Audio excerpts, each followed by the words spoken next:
This is a basket question.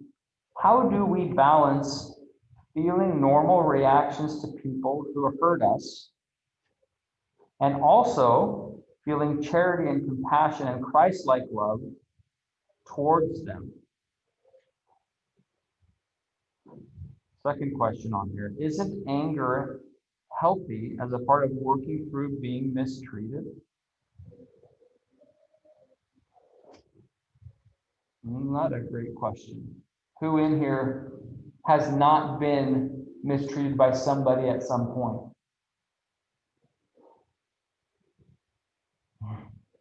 Well, I guess it's unanimous.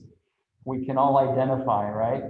In some way, we can all identify with the person asking this question. How are we supposed to respond when we've been mistreated? How do you balance normal feelings toward trying to be Christ-like? I'd love to get your thoughts on this. First of all, what is normal? What are normal reactions to people who hurt us? What is it? What is a normal reaction according to this? What would you say?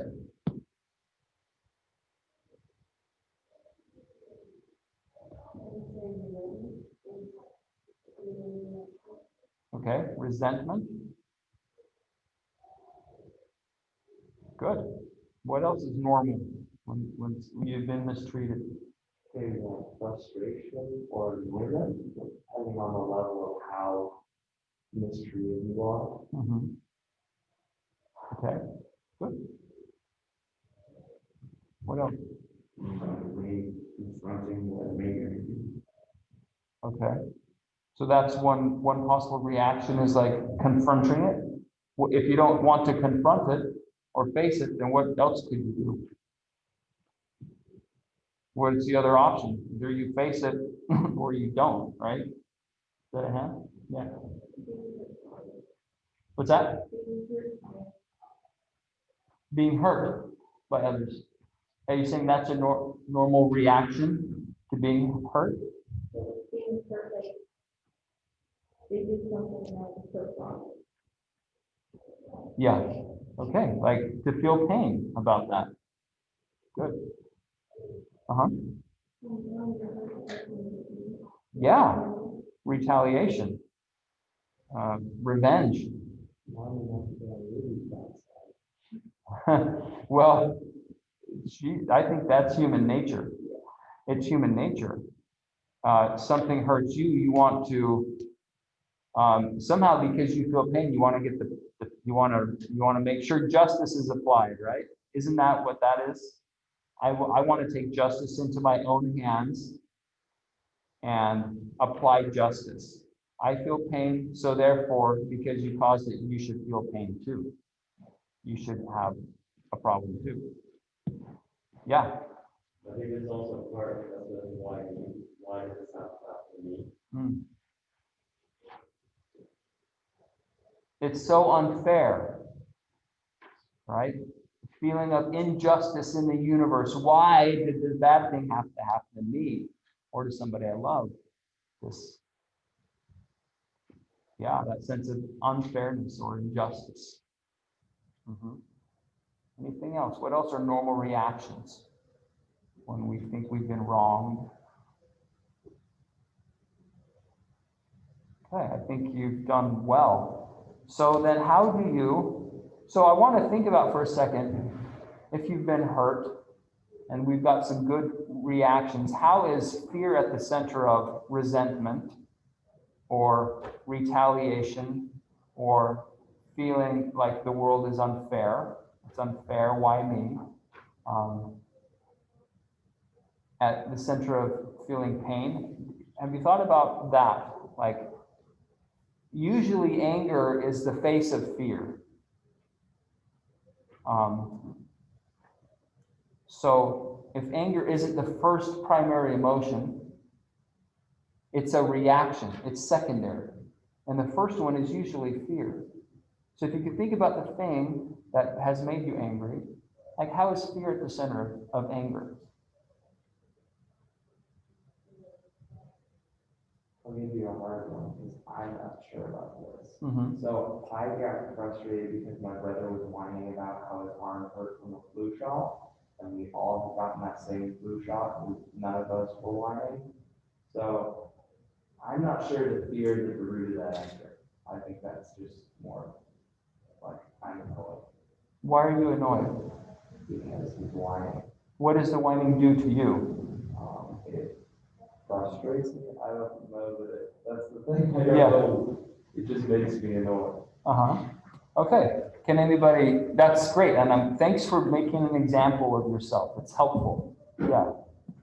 So how can you think fear might be the center of that annoyance or that frustration at hearing the whining of the little brother about something that you think is not whineable, whine-worthy, right? Kind of. Yeah, ideas? Like where's the fear in the center of that? A tough one? It's kind of tough. Ruby?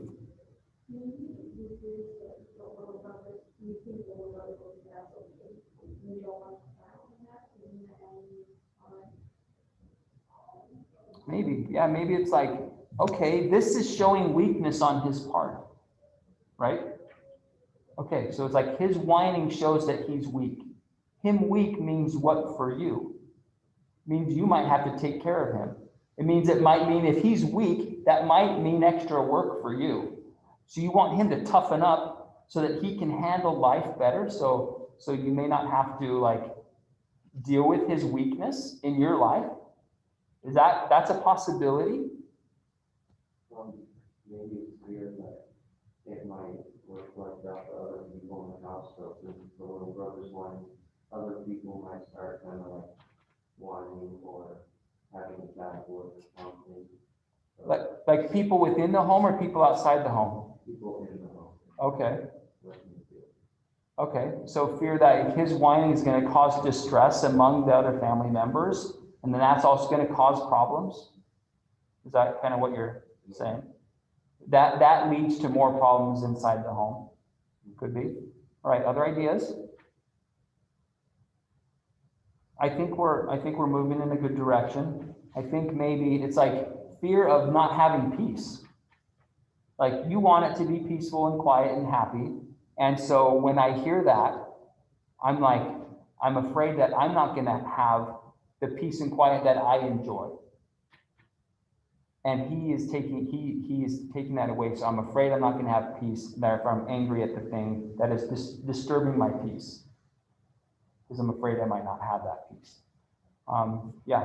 Also, fear that maybe you might actually get something because he's coming. Like, what if he does get special treatment? Because, oh, it's so much. What the heck, man? I got the same shot. And I didn't get ice cream. Yeah. Yeah. So back to that sort of unfairness and injustice, maybe. And it sounds like we're all putting Chase down, like, oh, look at your problems and look how, that's not what we're doing here. I think we're trying to use that as a generic example of how do you get to, and thanks for making yourself an example. That's courageous. But you're absolutely right. Like, okay, if he gets special treatment for whining, then how do I get the care that I need unless I whine, and I don't want to whine. So therefore, I'm afraid I might not know how to get what I need and what I want without doing that. If that works, well, okay. This is another thing in this case that when my little sibling whine constantly, when he's very rough, it kind of gives me a headache. And so it's a little bit of a self-preservation because you don't want to have to deal with headache or leave. I don't understand that. Okay. Thank you for your input. Any other ideas about this? So why are we talking about this? Why does this matter? How do we balance feeling normal reactions to people who hurt us? Isn't anger a healthy part of working through being mistreated? And then how do I balance that with compassion and the concepts Christ taught about turning the other cheek, right? And taking up your cross daily and self-discipline, and no, contention is of the devil. Like, how do I balance these teachings? Oh, this huge amount of emotion coming out from within me that doesn't seem charitable. And be nice. You be nice, like all the time, be nice. If you chance to meet a frown, do what? Put it in the ground. You put it in the ground? Did you just make that up? Yes. That's pretty good. Okay, we used to sing this song in primary when I was a kid. I don't think, maybe, have you sung it? Not what?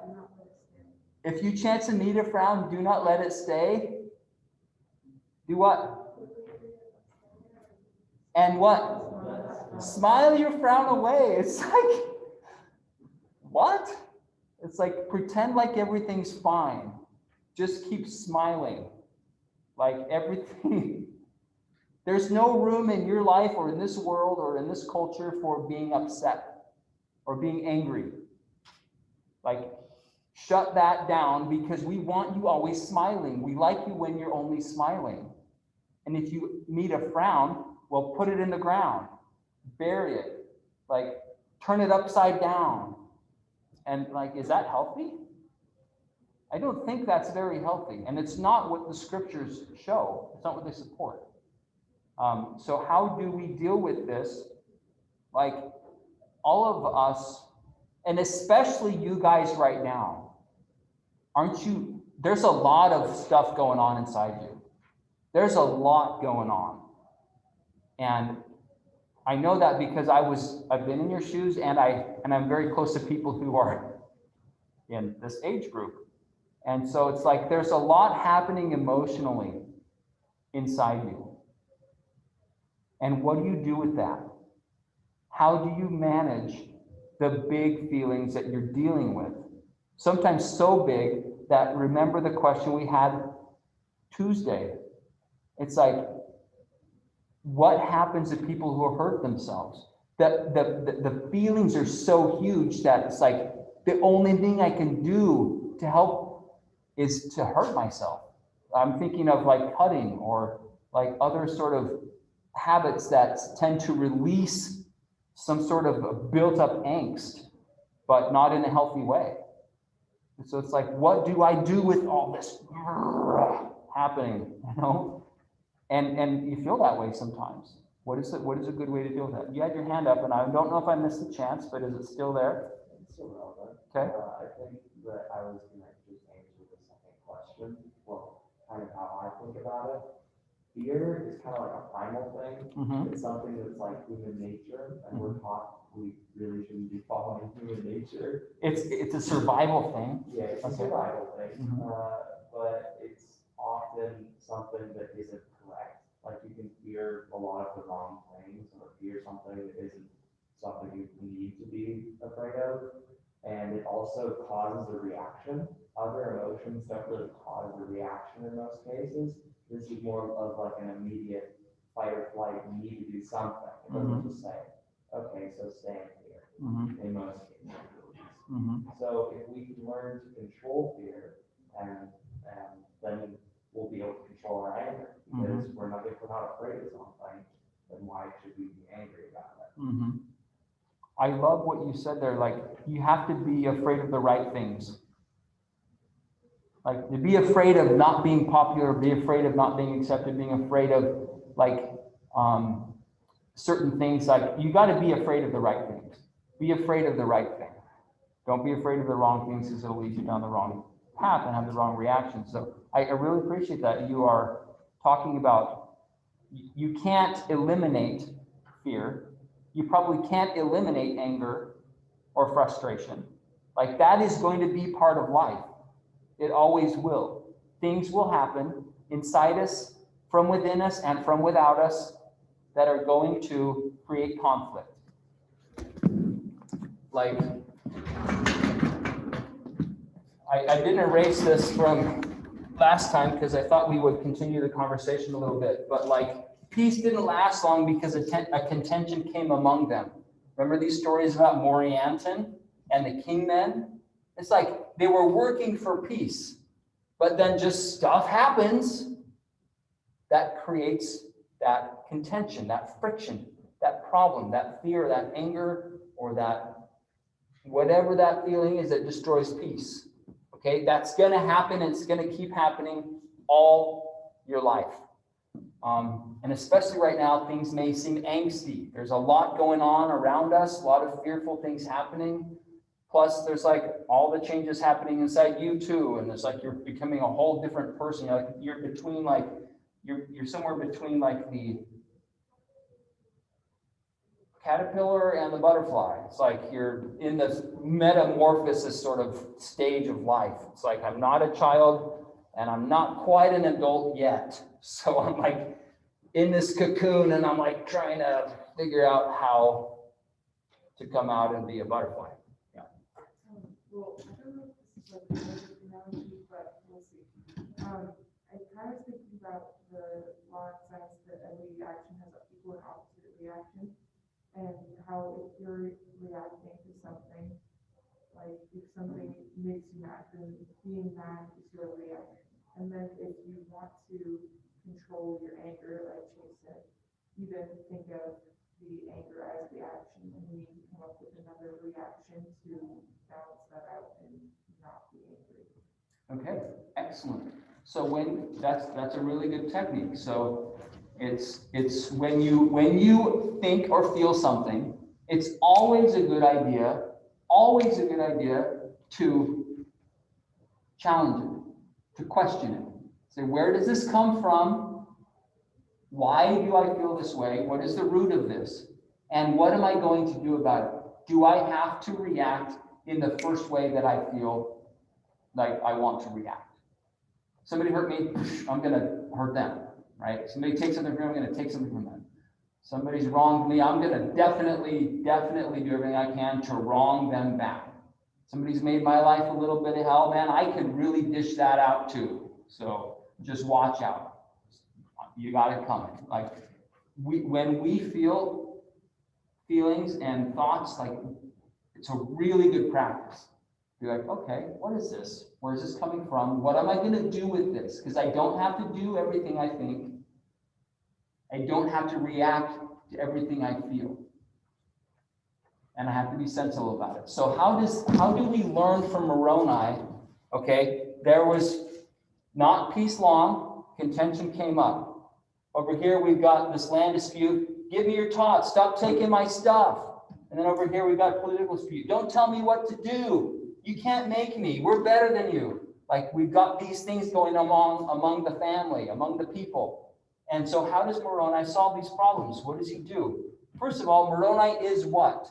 He works on developing, has worked hard and paid the price to develop a Christ-like persona. Okay, a man of perfect understanding. Okay, this guy is not confused. He's not out of control. He knows what he's doing and he knows what he's about. He's made covenants to do certain things and bear certain responsibilities. So he's a collaborator. He's a team player. Moroni has perfect understanding. How would you describe Moroni? He's a good guy, is that what you said? Huh?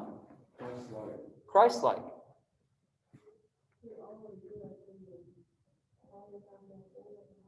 Yeah, how does the devil have any hold on us? And what is Moroni doing that prevents any of that? He certainly doesn't react to whatever comes into his mind, right? He's not simply controlled by every thought and feeling he has. I don't think that's the case. A man of perfect understanding, perfect love. He's a covenant keeper. He's a courageous fighter. He's passionate about peace and freedom and having the opportunity to live the gospel of Jesus Christ. In fact, he's so passionate about that what does he do when something is threatening his well-being and the well-being of the people that he loves? What does he do? Over here, let's open up and read it one more time. Oh my goodness, we have no time in this class. But you guys are great for just sticking with it. All right. So let's go to 51:14. And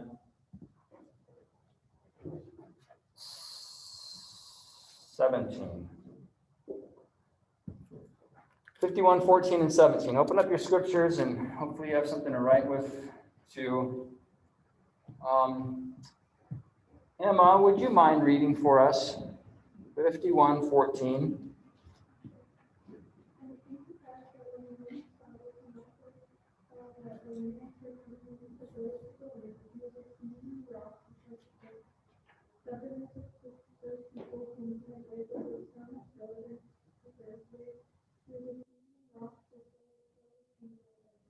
Okay, so what was his fear?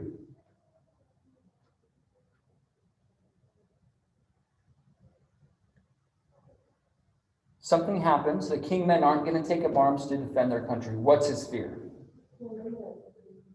What does that mean? If we don't fight, like, yeah, people are coming to defend us. Yeah, we're going to die. Or we're going to be made slaves. Like, we're not going to have enough power to fight them if you guys don't take up arms. So that's one of his fears. We are in imminent danger of death or destruction, right? Any other fears? I think it's like, yeah. Right. It's like, I have been laboring with all my might. I have seen hundreds of my friends die at the sword held by a Lamanite, right? It's like, I have paid a huge price to obtain the freedom and preserve the freedom we have. And now you're going to do nothing. You're going to sit there and think that I have to defend you and you're not going to do anything. And I've done all this work and you get a free ride. So what have I done all this for? To defend somebody who doesn't appreciate it? So yeah, a fear of being invalidated, of having wasted his effort. Or a fear of somebody freeloading, like, whining gets the ice cream, but that's not the right way, right? So it's like you not picking up your sword to fight, that invalidates the effort. That's not the right way for you to get freedom, is to sit there and do nothing. So you can see where the initial thing could be fear, and then what does he feel? Wroth, angry. At what? And then what does he do with it? So what he does is he gets permission to use the power that is within him to compel those dissenters to defend their country or put them to death. 16. It was his first care to put an end to such contentions and dissensions among the people. That needs to be our first care too. Okay, the takeaway from this, it needs to be our first care to focus on and eliminate with whatever power it takes, whatever resources we have, to eliminate the threat to our freedom to spiritually, to eliminate threats that would bring us into bondage, spiritual bondage, temptations, sins, difficulties that will challenge us. It's like we have to feel very passionately about the things that can hurt us spiritually and obviously physically. It's like we have to not be passive. We need more angry people. We need more angry youth who are angry and upset and feel something and are passionate about eliminating the threats to our and to your spiritual survival. I'm afraid that we're too passive. It's like, well, that's whatever. It's like, I don't have any place to talk. Like, I have no, people do what they want to do. And it's like, and somebody hurts me, but Christ said, turn the other cheek.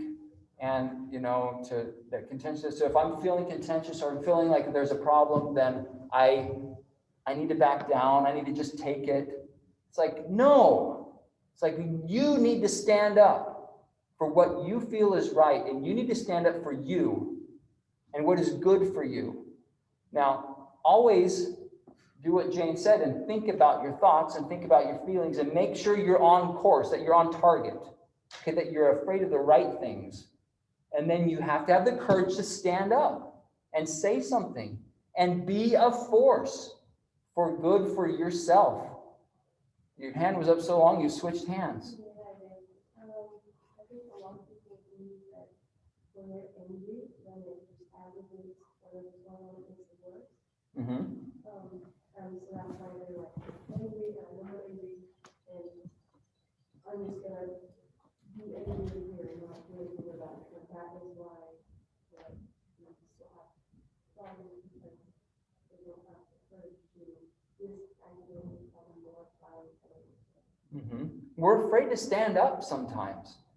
Like, we think it'll go better, it'll go easier if we just do nothing. But the problem is that just packs it inside here, and eventually it's going to come out some other way. So we can't we got to talk, we got to get it out. We have to talk, we have to do something. Okay, that's the example that Moroni gives us. He's an agent for good and for change. He got angry. He got motivated to act for change. He focused on and faced the cause of the problem head on, standing up straight with the sword in his hand. He's like, I'm going to deal with this. He spoke the truth.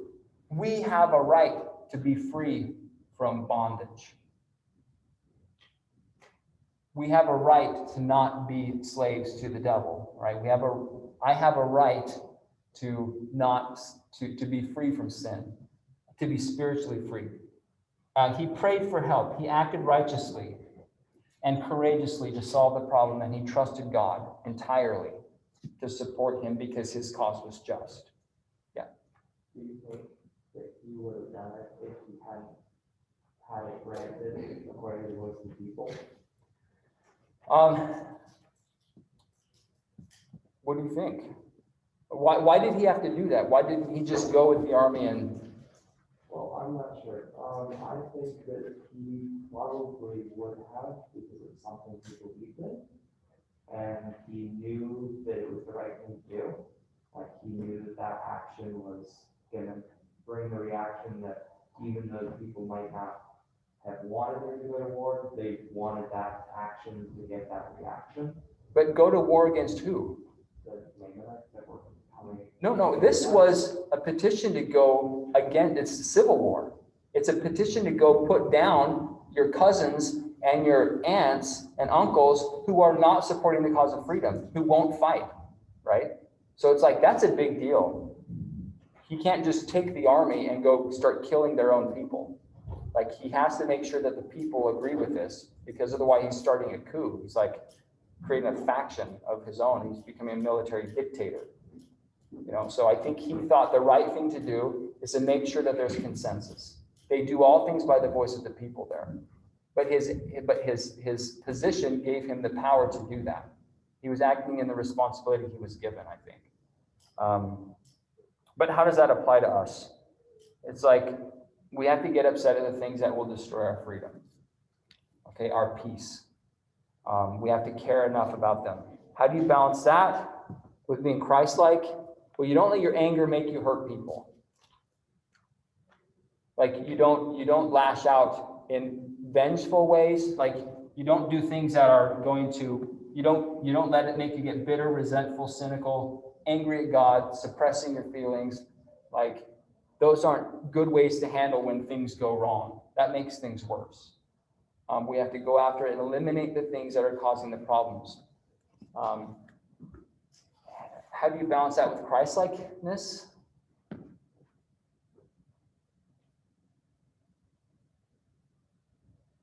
Think about that. The Spirit helps to know what to do. It's not always the right thing to lay down like a doormat and take another blow, take another smack, right? What does Christ mean when he says, turn the other cheek? It mean let yourself get taken advantage of to keep getting hurt?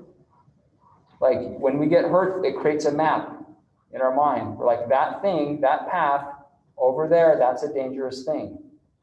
So I need to avoid that. That's natural. Wanting to stay away from the thing that hurts you. So then how do I try to be nice to the thing that's hurting me? That's the challenge, right? How do I figure that out? How do I make friends with the devil, right? It's like, you don't. The last thing I'll say to answer that question, and we're over time, is this. We have to have compassion on ourselves. Who I am today is not who I was yesterday. And who I'm going to be tomorrow, I hope, is not the same person I am today. So we have to give the same allowance to other people. And this is being very, very Christ-like, and understanding Christ is that who that person was then is not necessarily who they are today. And who they are today may not be who they will be tomorrow because of Christ. Because he gives us the opportunity to change, to evolve, to become better and more than we are. So if we give ourselves that, we have to give others that. Not discounting the maps that our memory has made for us to keep us safe, but keeping that map in place and also applying the mercy, not justice. Justice is always in God's hands. It's never in our hands. Mercy we can extend, but justice is not ours. That's always in the hands of the Lord, because he knows how to apply justice. Just like what Eliza reminded us this morning. Everybody's going through something and God knows it and we don't understand it fully. So we don't apply justice.